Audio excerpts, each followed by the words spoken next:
resgatará a sua igreja. A dor, o sofrimento, a aflição, a tristeza, o choro estão com os dias contados. Estão com os dias contados. Isso é maravilhoso de saber. Isso é maravilhoso. É muito ruim estar vivendo em um tempo de grande opressão e tribulação, mas esse tempo vai acabar. Vai acabar para todos aqueles que crerem em Cristo. A segunda melhor notícia é saber que a ressurreição de Cristo também ela é motivo de muita alegria. Por quê? Porque Ele venceu o pecado. E se Ele venceu o pecado, nós também poderemos vencer. Como Ele afirmou: no mundo tereis aflições, mas tende bom ânimo, porque eu venci o mundo. O Espírito de Deus está no nosso meio, está no meio da igreja, e nós como igreja precisamos nos alegrar, porque através dele podemos ser mais que vencedores. O pecado que nos rodeia não poderá nos dominar, não poderá dar rumo à nossa vida, a partir do momento que nós nos submetemos e nos sujeitarmos a Cristo Jesus, que é o que diz a palavra do Senhor: sujeitai-vos a Deus e resiste ao diabo, para que ele fuja de vós. Não dê lugar ao diabo. Cristo ressuscitou, enviou o Espírito que com ele estava, e através desse Espírito podemos nos tornar fortes e firmes, inabaláveis na fé. O pecado que nos rodeia não poderá mais nos dominar, não poderá mais nos condenar. Se nós estivermos numa caminhada firme em Cristo Jesus, como diz em Romanos 8, nenhuma condenação há para aqueles que estão em Cristo Jesus. Nenhuma condenação há. O sangue de Cristo nos justifica. Aleluia! Nos justifica. Isso é muito maravilhoso. A igreja está prestes a ser salva. Esse é o maior prêmio que nós temos para a nossa vida. A salvação mediante a graça. Mediante a graça de Cristo. Ninguém é digno. Ninguém tem e nem terá mérito algum, porque através da graça de Jesus Cristo poderemos ser salvos e passar a eternidade com Ele. Isso é maravilhoso.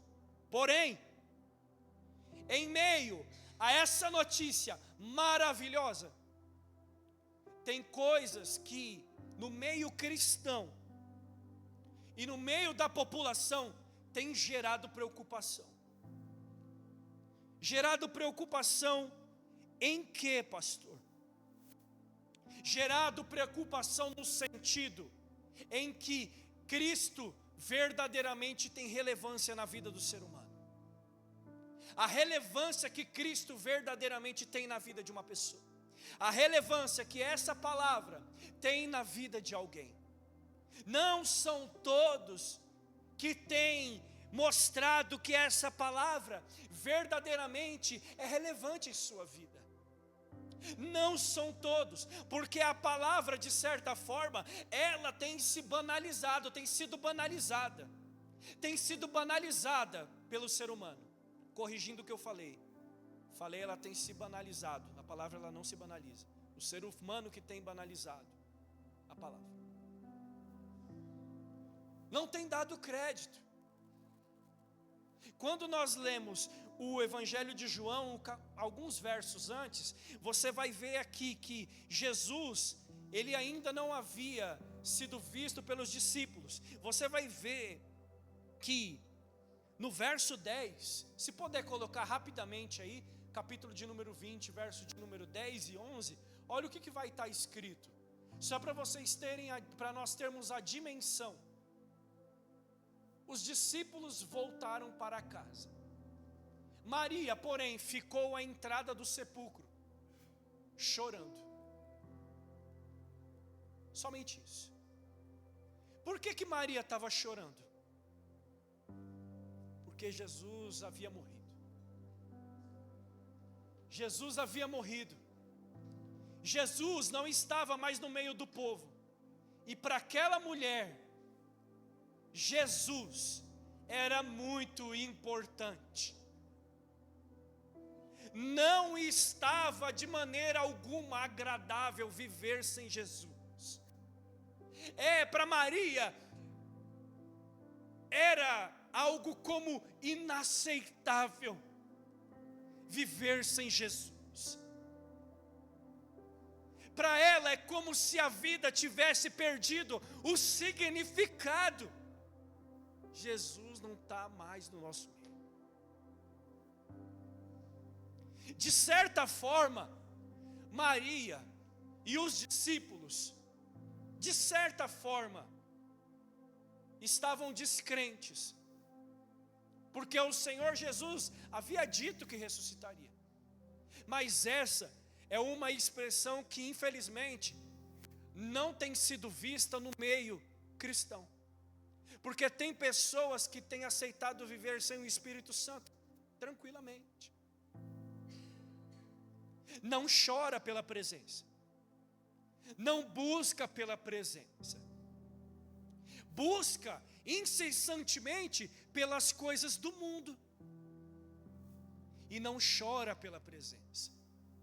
Quando peca, às vezes, não sente remorso. Não fica triste. Poxa vida, falei o que eu não deveria ter falado. Fiz o que eu não deveria ter feito. Não fica, age normalmente. E o mais assustador é de repente a pessoa chegar à noite e ela ir orar normal. Como se tivesse tudo bem. No outro dia ela orar. Como se tivesse tudo bem. Ir para a igreja. Como se tivesse tudo bem. Escuta a palavra. Mas não se arrepende. Escuta a palavra, Deus fala com ela. Mas não se converte dos seus maus caminhos. E está tudo bem. Infelizmente nós temos visto uma fé morta. E isso é muito preocupante. Porque nós sabemos que a palavra, a fé, é o meio de nós agradarmos a Deus. Sem fé é impossível agradar a Deus. E a população, a igreja, não tem de certa forma se preocupado com isso. Muitas das vezes tem se mostrado resistente a Cristo. Nós vemos aqui que Maria, versos antes, como disse, ela estava chorando, mas quando ela vê o Cristo, ela muito se alegra. E a alegria toma o coração, a alma daquela mulher por completo. E quando Jesus se manifesta aos discípulos, eles também são tomados por completo. Mas existe um que tem se mostrado muito resistente à fé. Um que se mostrou muito resistente à fé, e esse é Tomé. Se eu não ver ele, se eu não ver as marcas dos pregos, se eu não passar o dedo aonde estavam os pregos, se eu não tocar aonde ele foi ferido,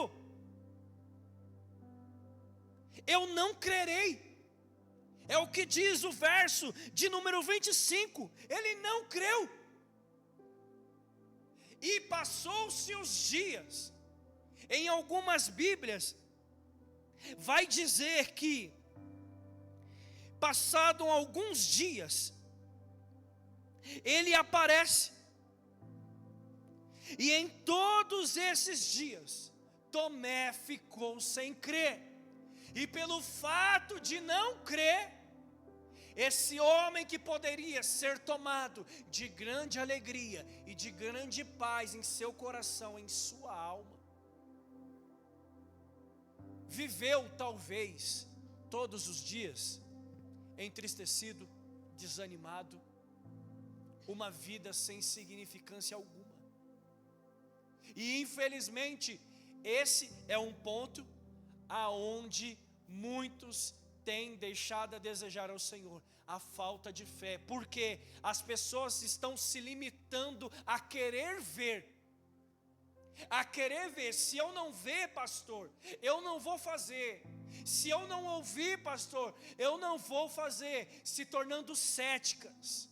E o pior, que esse ceticismo tem passado de um para outro, Às vezes a pessoa ela diz, eu quero que minha casa se converta, mas ele é cético. Como que a casa de uma pessoa vai se converter com uma pessoa cética?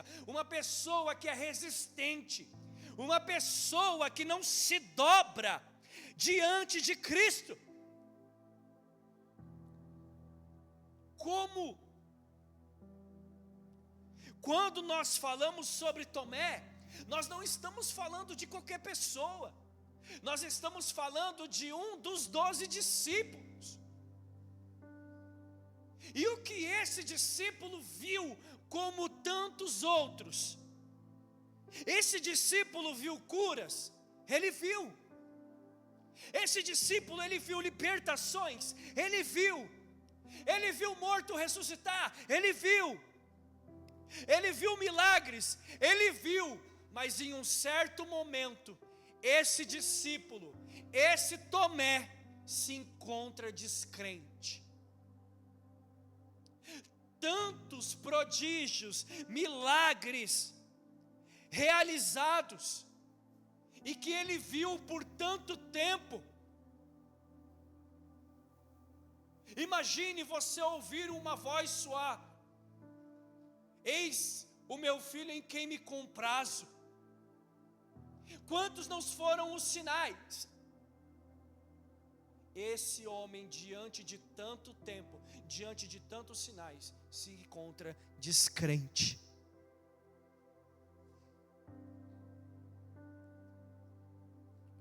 A pergunta que devemos nos fazer hoje é: o que tem te tornado descrente em Deus?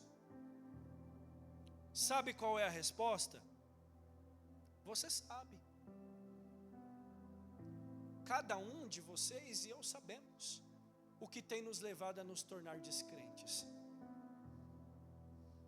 A questão é que esse ponto, além de gerar preocupação em nós, fez Jesus até questionar. No Evangelho de Lucas, não precisa abrir, mas em Lucas 18:8, o Senhor Jesus disse: no entanto, quando o Filho do Homem vier, encontrará fé em alguma parte da terra? Não foi o pastor Flávio que falou isso. Não foi o bispo Cacá que fez esse questionamento. Não foi o pastor Elcio. Não foi o evangelista. Homens detentores de grande conhecimento. Foi o próprio Cristo. Porque de Cristo nada se pode ocultar. Ele sabe o que exatamente está passando em nossa mente e nosso coração nesse momento. Podemos passar uma certa impressão para alguém. Nossa, ali é um homem de fé, hein? Nossa, ali é uma mulher de fé, hein? Olha como se veste. Olha a Bíblia. Fala direitinho os versículos. Mas fora longe dos olhos das pessoas, principalmente no oculto, aonde cada um está sozinho, Deus sabe quem é quem. E isso gerou um questionamento em Jesus, porque já tinha sido pregado a respeito de Cristo, e ele aparece e ainda assim o povo está duvidoso. Como assim, pastor? Você está dizendo que eu não tenho fé? Não é isso que eu estou afirmando. A questão é que a fé não é somente uma declaração. A fé não é declaração. Assim como dizer amar alguém não é significado de que verdadeiramente essa pessoa é amada. Falar não é suficiente, é necessário atitudes. A fé nada mais é que uma ação persistente diária, carregada de uma convicção de que Deus é real, fiel e a sua palavra, ela dura para sempre. Eu convido vocês a refletir nesse momento sobre quantas já não foram as vezes que Deus se manifestou na nossa vida. Tem alguém aqui que pode afirmar que Deus nunca se manifestou na sua vida? Alguém pode afirmar? E dizer assim, eu sou ousado, pastor, Deus nunca se manifestou na minha vida. Quantas vezes Deus já se manifestou na sua vida? Entendo que por ninguém se manifestar, Deus já manifestou-se na sua vida, amém? E por que insistimos em não crer?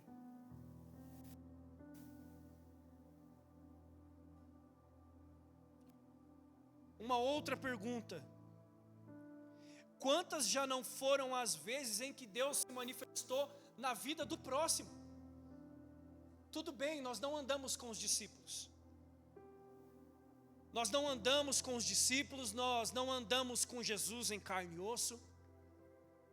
Nós não andamos com os heróis da fé descritos em Hebreus 11. Mas quantas já não foram as manifestações de fé, as manifestações de Deus que nós vimos na vida do nosso próximo? Quantas não foram? E a pergunta é a mesma anterior: por que insistimos em não crer? Se de fato Deus existe, por que nós ainda não mudamos por completo? Se de fato Deus ele é real e Ele é o Salvador da nossa alma, se nós cremos que nós vamos para o céu, que Ele virá nos resgatar, por que nós ainda insistimos em não crer? Amados, hoje é hora de nós agirmos como muitos já agiram, suportando tudo que se opõe à fé. É hora de nós verdadeiramente agirmos contra tudo que se opõe à fé. Eu separei 2 exemplos aqui de questões que se opõem à fé, coisas que nascem na nossa mente, no nosso coração, e que vêm e muitas das vezes nos bloqueia.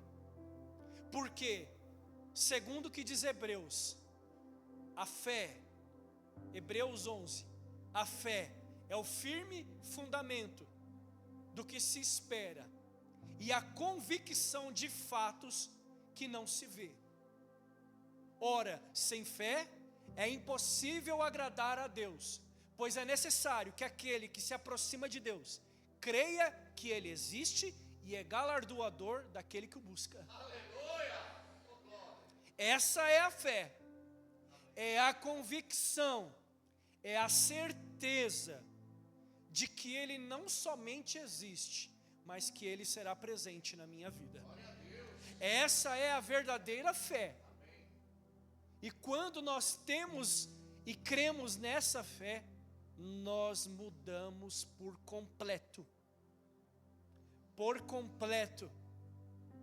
Não é mudança 10%, não é 50%, não é 80%, é 100%.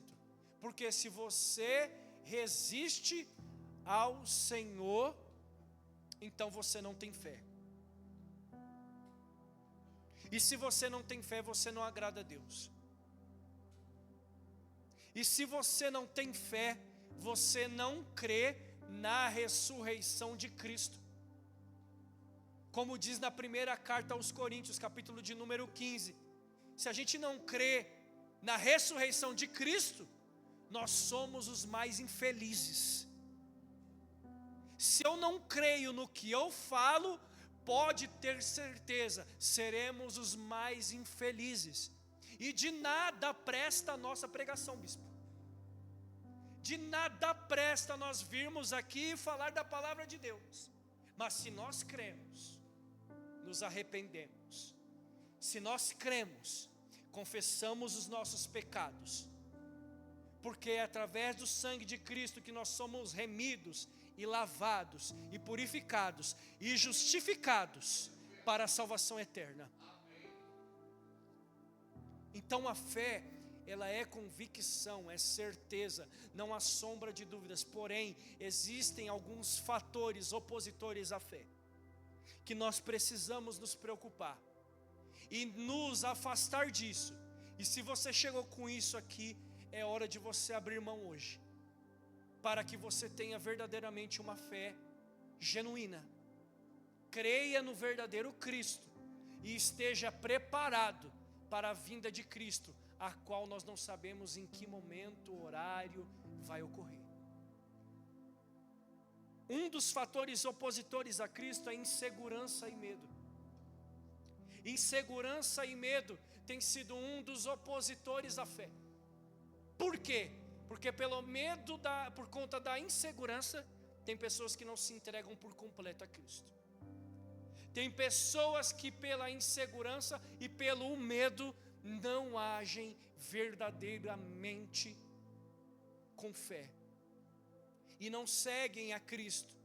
Não vivem uma vida em obediência, porque a partir do momento que ela tem insegurança e medo, não é Cristo que dirige a vida dela, mas é Ele que está com a mão no volante da vida dele e da vida dela. E a Bíblia apresenta aqui, só vou trazer 2 exemplos para não ficar maçante. A palavra do Senhor vai dizer sobre um homem que por um momento teve insegurança e medo. Esse homem se chama Gideão. No livro de Juízes, se você depois quiser, saindo daqui, dar uma olhada na história, livro de Juízes, capítulos de número 6 e 7, você dá uma lida, mas de forma bem resumida, a palavra do Senhor vai dizer que o povo de Israel estava no erro, e pelo fato de estarem no erro, estavam vivendo uma vida insossa, uma vida ruim. Os midianitas, que era o povo opositor a Israel, dominava naquele tempo. E Gideão estava malhando trigo no lagar. E o anjo do Senhor aparece a Gideão. E quando o anjo do Senhor aparece a Gideão, trazendo ali a mensagem de que ele seria presente na vida de Gideão e tinha ali um propósito com o povo. Gideão por 2 vezes quis ali testar aquele anjo para saber se realmente Deus era com ele. já mostrando insegurança. Hoje, muitas das vezes, o povo de Deus quer sinal, sinal, sinal, sinal. Me dá um sinal, me dá isso, Senhor, me dá aquilo. A palavra, meus amados, já não nos é suficiente. Precisamos de sinais para viver a vontade de Deus. Repito, quantas das vezes o Senhor já não se manifestou na sua vida? Quantas das vezes o Senhor já não se manifestou na vida do seu irmão e você viu? Será que Deus me ama mesmo? Ora, não é suficiente que alguém deixou o céu, sofreu humilhação, foi ali crucificado, para que o sangue dele, através do sangue dele, fôssemos justificados. Isso não é suficiente para você saber que você é amado? A misericórdia do Senhor, que é a razão de nós não sermos consumidos, já não é o suficiente para saber que você é amado. O Senhor é fogo consumidor. Ele é Deus, mas também é fogo consumidor. Poderia ter nos consumido em meio às nossas falhas, mas Ele nos deu esse dia e permitiu que nós, como igreja, nos reuníssemos nessa noite para prestar culto a Ele. Sinal, sinal, sinal, sinal. Mas louvado seja Deus, que Ele é um Deus longânimo, Ele é um Deus paciente, e ainda assim, segundo a vontade e o querer dEle, tem manifestado sinais, para que nós venhamos a continuar crendo nele. E Gideão, inseguro, Senhor, eu vou colocar esse punhado de lã aqui, e que quando vier o orvalho molhe somente a lã, e não molhe ao redor da lã. E no outro dia, a lã estava molhada, e ao redor não. Glória a Deus, deu o sinal. Mas Senhor, tem como dar só mais um? Louvado seja Deus, que Deus é paciente. Vai, Gideão, o que é? Faz o seguinte, agora eu vou colocar a lã de novo. Molha só ao redor e deixa a lã sequinha. Molhou somente ao redor no outro dia e a lã sequinha. Lá vai Gideão. Derruba lá os altares, convoca o povo, vamos para a guerra. O Senhor ainda fez um pedido a ele. Gideão, tem muita gente com você. Não vai esse tanto de gente aí não, porque é capaz do povo cair na soberba. A soberba, amado, é algo que nos afasta de Deus. A palavra do Senhor diz que Deus resiste ao soberbo, mas dá graça ao humilde. A soberba é algo que leva o ser humano a uma altivez, a ponto de ele pensar que ele é o bom. Fez lembrar uma música secular. Ele é o bom, é o bom, é o bom. E não somos. O próprio Cristo disse: por que me chamas bom? Bom é Deus. Bom é Deus. Gideão, você tem muito com você. Desses 32 mil aí, resumindo a conversa, vai só 300, tá, Gideão? Não vai 32 mil com você não. Vai só 300, Gideão. Qual que é a primeira coisa que talvez nós faríamos? Balão de oxigênio. 300, Senhor, como é que eu vou ganhar? Entenda bem, se é Deus que está falando com você, vai dar tudo certo. Vai dar tudo certo. O mais difícil de acontecer, aconteceu. Foi Deus querer falar com você. Foi Deus querer falar comigo, falhos e pecadores. Ele decidiu falar conosco. O mais difícil aconteceu. Se Ele falou conosco, nós precisamos avançar na fé. Gideão, desses 32 mil aí, 31.700 não vai. Só vai 300. E a palavra do Senhor vai dizer para Gideão, em Juízes, capítulo de número 7, verso de número 7. E Yahvé ordenou a Gideão: é com os 300 guerreiros que vocês salvarão a todos, e entregarei Midian nas suas mãos.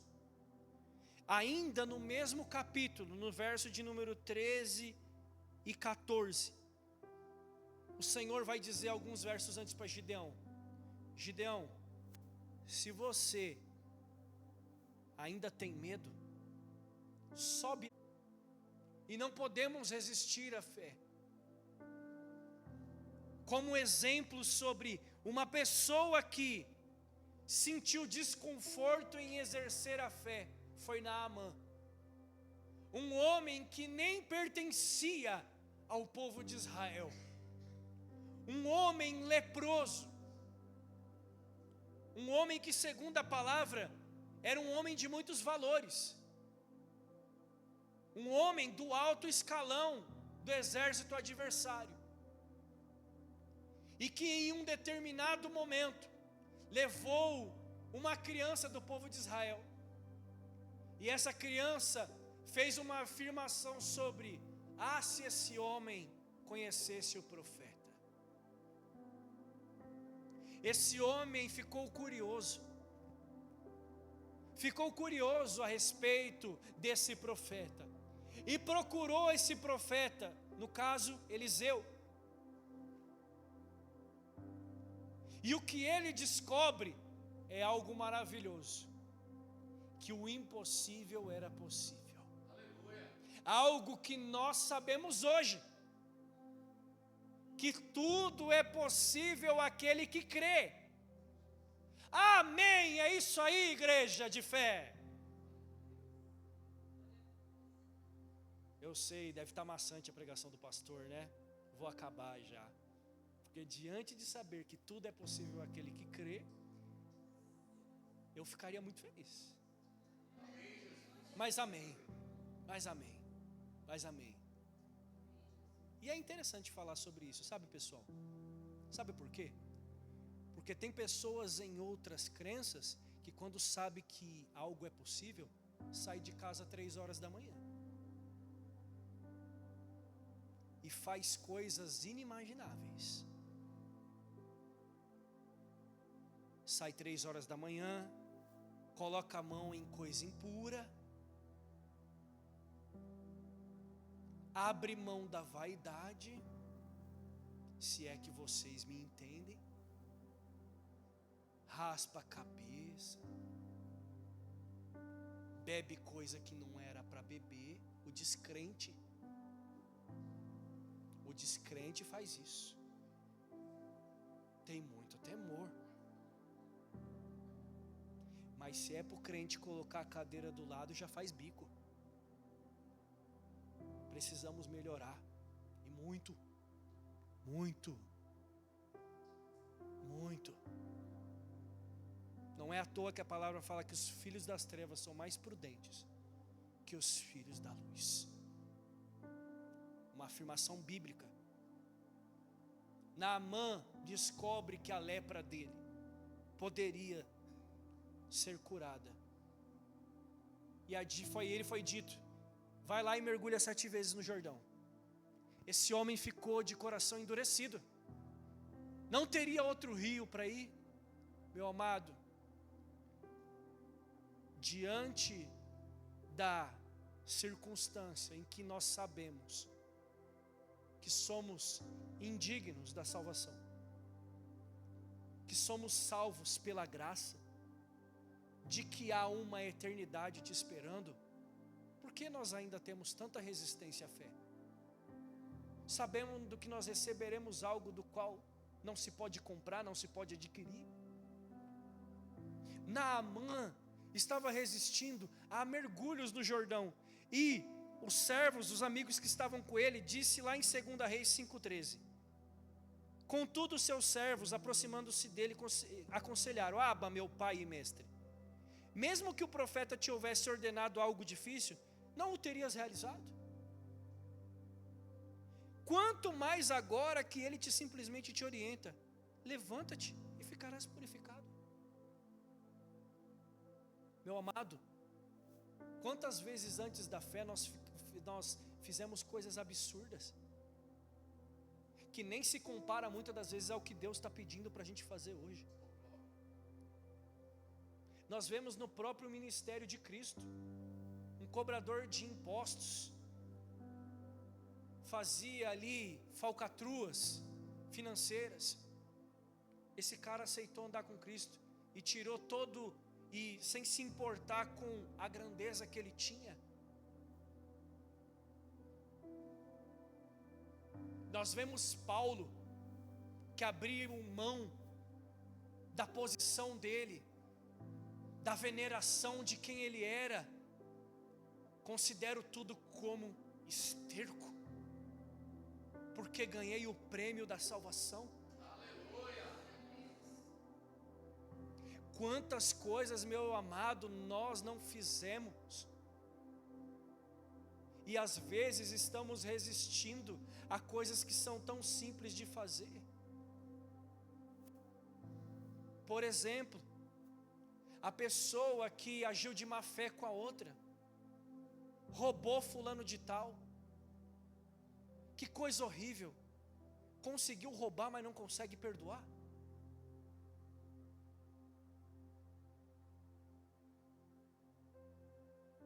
Bateu em 2, em 3 e 4, mas não consegue renunciar a si mesmo. Ofendeu o pai, ofendeu mãe, desonrou a casa, desonrou o casamento, desonrou filho, desonrou pai e mãe, mas não aceita ser ofendido e fica calado?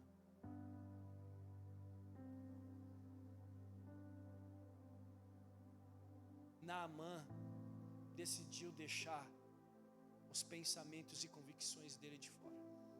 Eu quero é ser curado. E mergulhou e foi curado.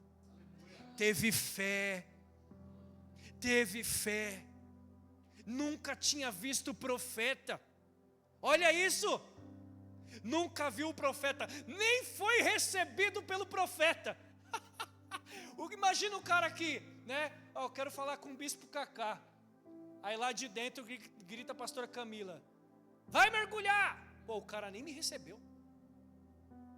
Ele poderia muito bem, mal educado.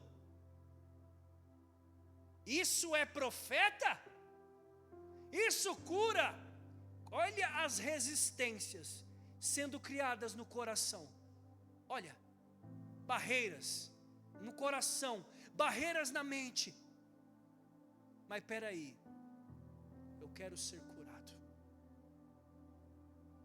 Passou por cima de todas as barreiras e mergulhou e foi curado. Aleluia.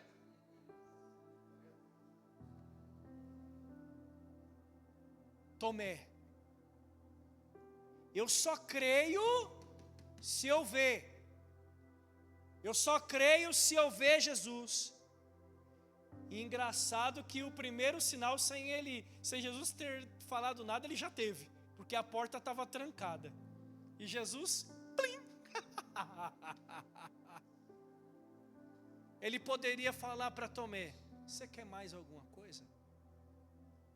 Mas aí nós vemos a paciência de Deus e a misericórdia do Senhor.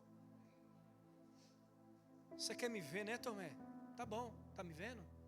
Ah, você quer tocar, né, Tomé? Toca aqui então. Quer colocar o dedo? Coloca aí. Quer colocar a mão aqui também, Tomé? Coloca. Tá bom, Tomé? Senhor, como é que a afirmação que ele faz aqui?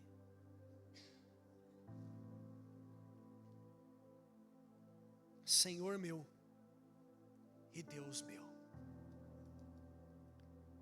Sabe de quem Jesus está esperando? Quem Deus está esperando essa afirmação?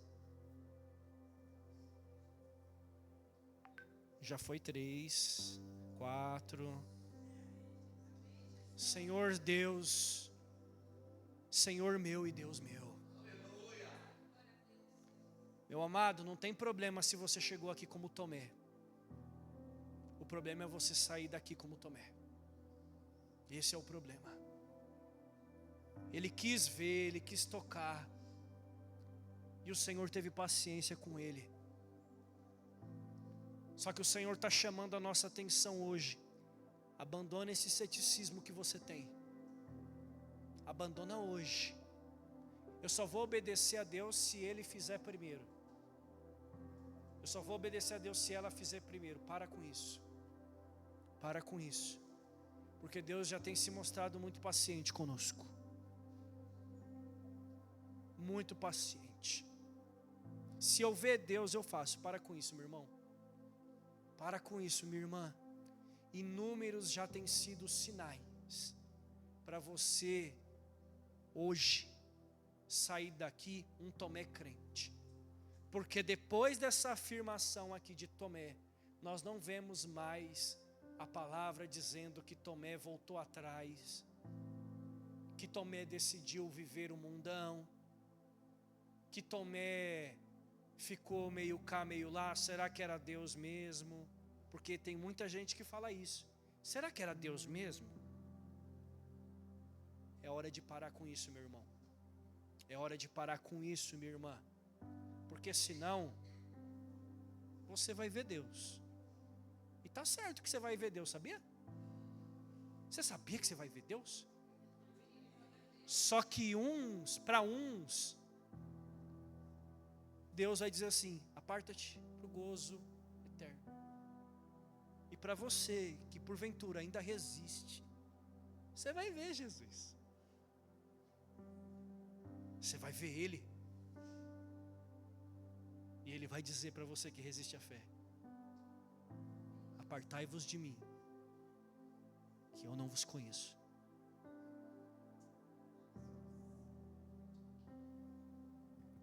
Igreja, ou nós temos fé ou nós não temos. E o Senhor exige de nós uma caminhada de verdadeira fé, sem inconstância, sem voltar atrás, mas uma fé genuína, uma fé que não se limita somente a aceitar a Cristo, descer as águas do batismo, mas uma fé de aceitar a Cristo, descer as águas do batismo, e depois de descer as águas do batismo, você pregar sobre Ele, aonde você está. Porque muitos se limitam a: aceitei Cristo, desci as águas do batismo, tá bom. Não tá bom. Não tá bom. Não tá bom. Cristo precisa ser conhecido. Uma missão foi nos dada: ide pelo mundo e pregai o evangelho a toda criatura. Pregai a tempo e a fora de tempo. Pregar com a sua forma de agir, pregar com a sua forma de falar, a ponto de a pessoa olhar e falar: ali tem Cristo. Ali aquela pessoa, ela crê mesmo no Senhor. E você ganhar essa alma, você conduzir essa vida a uma caminhada com Cristo. Precisamos entender, meu amado, que nesse principal ponto, onde nós falamos sobre desagradar, porque o exercer da fé vai gerar isso em nós, de desagradar, de eu não creio que eu vou ter que fazer isso, eu não creio que eu vou ter que falar aquilo, eu não creio que eu vou ter que me calar diante do que falaram para mim. Nós precisamos lembrar que o próprio Cristo disse: se possível, passa esse cálice de mim. Cristo tinha consciência da dor, da humilhação, mas como um cordeiro mudo ele foi. E bateram, e xingaram, e humilharam, e foi cuspido, e viu o discípulo dele dizer 3 vezes que não o conhecia. Vê todos aqueles que andavam junto com ele sair correndo. Ele suportou tudo isso porque ele cria naquele que o enviou. Ele acreditava.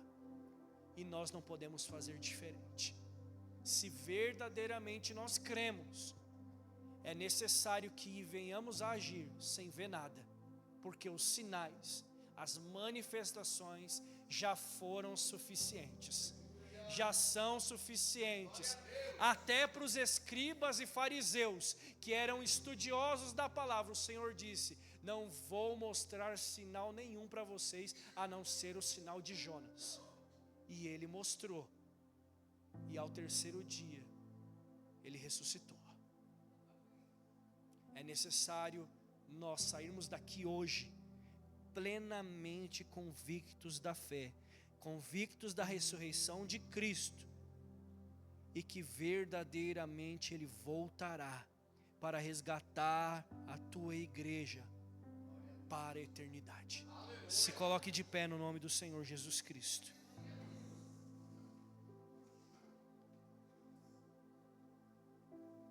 Esse é o momento de você, de forma sincera, apresentar a sua vida a Deus.